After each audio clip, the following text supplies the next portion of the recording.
So obviously at this point, we find ourselves a couple weeks out from Christmas, and so with this particular week, we find a certain kind of shift.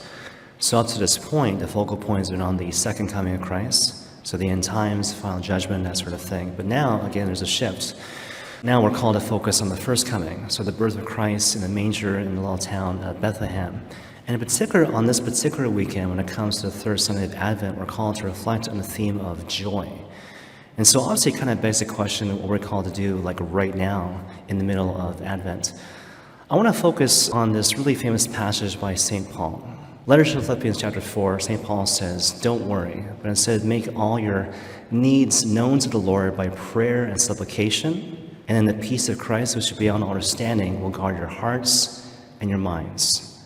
You might hear this exhortation to make all your needs and concerns known to the Lord constantly in the context of prayer, but maybe there's a certain kind of moment to take pause where you hesitate, because it sounds a lot like complaining, right? We're hesitant because it seems like a betrayal of God's love and His providence. But I would suggest it depends on how you look at it. So St. Ignatius talks about this, right? And so basically what St. Ignatius says is that there's always a recurring temptation to keep things hidden. There's always a recurring temptation to keep things hidden, especially from the Lord, for a couple reasons. So one reason why we might keep things hidden from the Lord is because we expect that the Lord is like other people. Throughout the course of our lives, we encounter all sorts of different people, but certain people are meant to have a particular relationship with us. And when these people don't love us in the way that they're meant to love us, or the way they're called to love us, a certain woundedness obtains. And that can transfer in a certain sense to our image of God in an undue manner. And so what happens, again, we expect God to be like other people. I expect God to let me down or to otherwise disappoint me in the way that other people, other key people in my life have let me down or disappointed me. And so because I expect God to disappoint me in the way that other people have disappointed me, I don't even try, I don't reach out to the Lord in my vulnerability. So it happens all the time, right? So this recurring tendency to keep things hidden because we think that God is like other people. Another reason why we might be inclined to keep things hidden from the Lord is because we think we know what the Lord is going to say.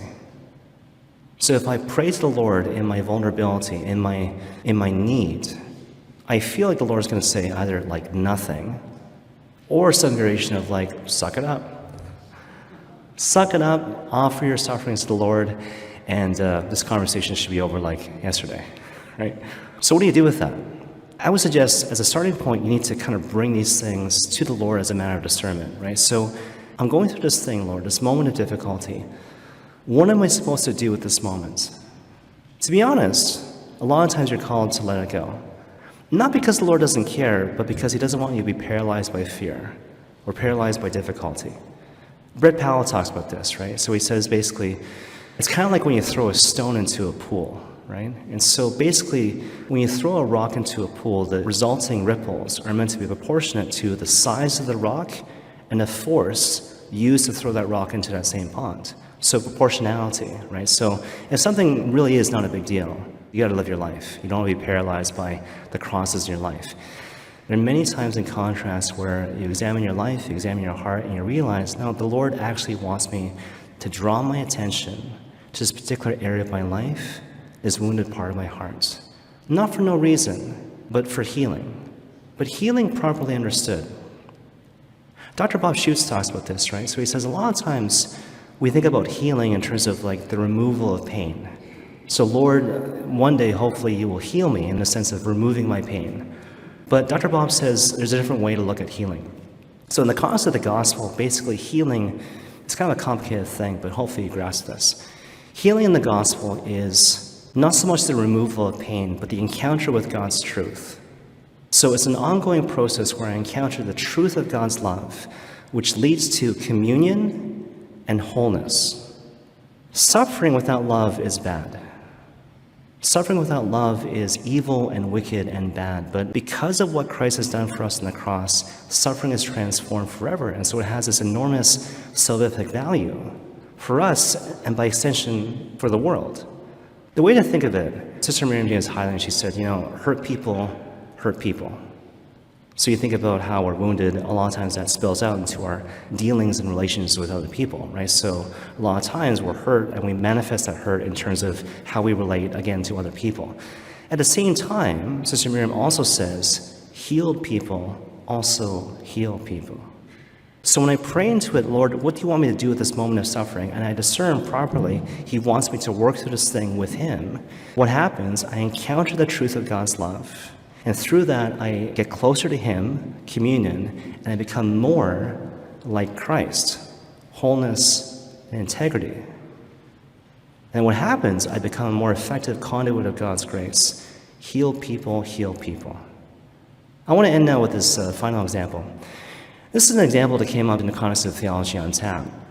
And I didn't mean to bring this up. It just kind of happened. So I forgot what we were talking about, but some issue came up. And I remember thinking, gosh, an example comes to mind, and it's really personal. And I really don't want to bring this up, but for the glory of God. So it's out there now, so whatever. Don't say I don't love you. Long time ago, I was madly in love with this girl. And she was the first Catholic girl I knew that I was physically attracted to. Clearly because I hadn't come here yet, right? Because everyone here is amazing and beautiful and wonderful. But we had really good chemistry. I knew it and she knew it too. And at a certain point she said to me, you know what, Eric, if it wasn't for this one thing, I would fly to Toronto next weekend and get married. I thought, oh, what's the thing? And she's like, I'm just not romantically interested in you. I thought, well, that's a heck of an obstacle. So I was crushed. And we never got together, and not because of that, but after that I entered the seminary. And sometimes, a lot of times, there's difficult moments, and we didn't stay in contact during this time.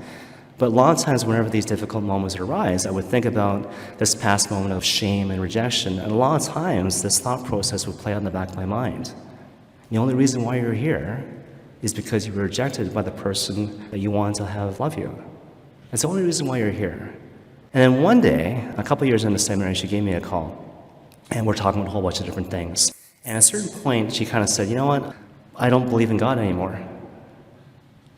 And so I believe that Jesus was real. Like, I believe that he was a historical figure, but I don't believe that he was God. I don't believe he was the Son of God.